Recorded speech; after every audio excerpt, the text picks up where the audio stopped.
Hello, this is John with Brainstorm Comics and Gaming, and this is this week's High Five, where we point out the books that we think you should pay particular attention to on this week's new release wall. So before we get started, we're going to ask you to please check out our last Turning the Page video, where we detail how you can win Department of Truth #1, the Jenny Frison variant. There's nothing required of you outside of checking out our video and our YouTube page. Great opportunity to win a great book that definitely has some great opportunity for growth, but even more importantly, it's a great read. So with that out of the way, let's turn to this week's top 5 high five picks. So let's start with number 5. This week, it is Captain America, the Anniversary Tribute Issue. This one is pretty cool to me in that it retells the Captain America #1 story. Also, it has Avengers #4, Captain America's reintroduction to the Marvel Universe and the Silver Age. So what they're doing in this one is they're putting today's hot artists on it. Each one does a page or two, gives their interpretation of the original page. We hope to do a video in the future where we compare them side by side, kind of give our critique of like what we think each one did better, comparing the original to the new one. I think that'd be a pretty cool video to do. And that brings us to number 4, Orphan and the Five Beasts, #1. So the art on this one is by James Stokoe, whose art is very detailed, very beautiful. I think he's a very underrated artist. I'm looking forward to reading this one myself.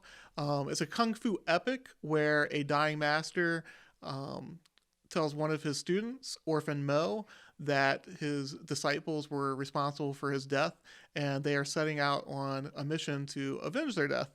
Like I said, this is an absolute beautiful book. If you're into kung fu epics, or if you just like great art, this is one that you may want to check out. And that brings us to number 3, Midnight Western Theater #1. This one looks to be kind of like a mishmash genre, kind of like a horror title meets a Western. In this one, Liberty Springs is under siege by Red Tom and his posse. They've taken over the town when 2 black-clad strangers arrive to stop their reign. Like I said, this seems to be a pretty cool mashup. I'm always big on when the industry can spread their wings, test out new genres, see what they can do. We're always big here of saying, not just superheroes, but, with the independents, there's a lot of great books out there, a lot of different ways we can take books. So I'm interested to see where this one goes. I'll definitely be checking this one out. So that brings us to number 2, Bequest #1. In this one, magical items are taken from the magical land of Tangia, and they are brought to Chicago, Illinois to be sold on the black market. A band of adventurers are taken from Tangia, and they come to our world in order to retrieve those items. They're trying to hide from us as they do so. I've always been a fan of like the TSR books when I was a teenager. For those of you who don't know what those are the Dungeons and Dragons books set in the different worlds of Dungeons and Dragons, whether it be Forgotten Realms or what have you.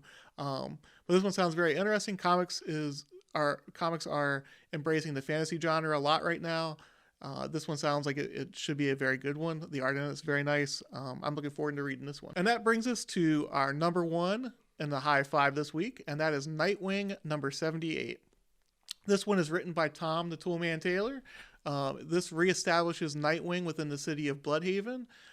We get some nice flashbacks to his past, how he kind of grows into the hero that he is today. We see his relationship with Alfred as well, of course through flashback, as we know Alfred is not in the current books due to his demise. There are just some great moments in this one, building to the future of the storyline. If you are not familiar with the character, I'm not going to lie, I haven't read Nightwing probably in like 20 years at this point. It's a very accessible book. It's very easy to jump into. Tom Taylor is a rising star with DC. It's just a great book, and it keeps up with the Infinite Frontier theme of hope and looking forward to the future. So because of those reasons, I think this is the #1 book you should be looking for on this week's new release wall. And that brings us to this week's honorable mentions. The first one is Arrow's Psyche #1. As a warning on this one, I will say that this is an adult book, or at least it seems like it can go down that path. In it, these two teenagers are learning witchcraft, how to put curses on people, and the like. It also, in the solicit, it also says that the students may not last the entire semester, as in terms of live, not just like stay in school.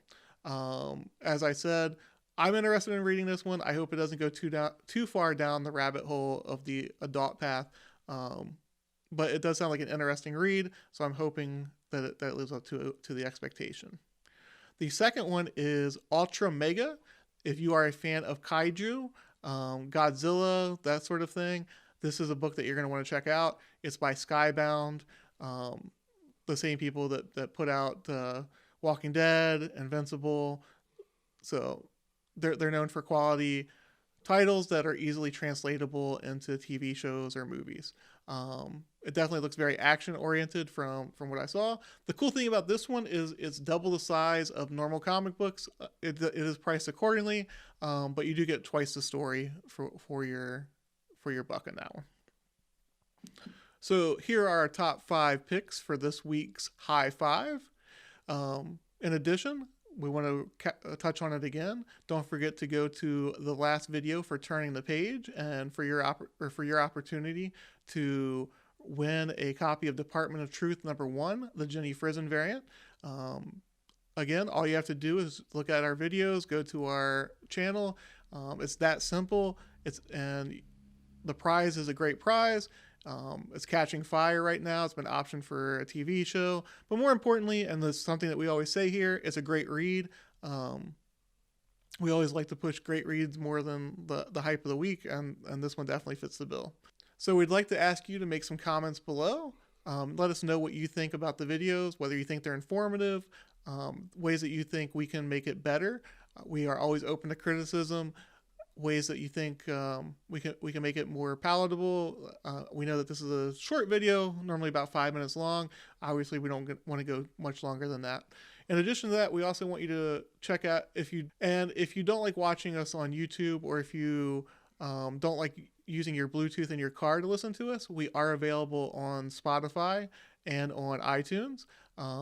We just started that a couple weeks ago. It's an easy way to get the content without having to watch the videos, not having to see me. I know some of y'all don't like that, so that's fine. So let us know whether you think the podcast is doing well, whether you like the sound quality and all that. Let us give us any comments that you want. Like I said, we're open to criticism. Thank you for watching.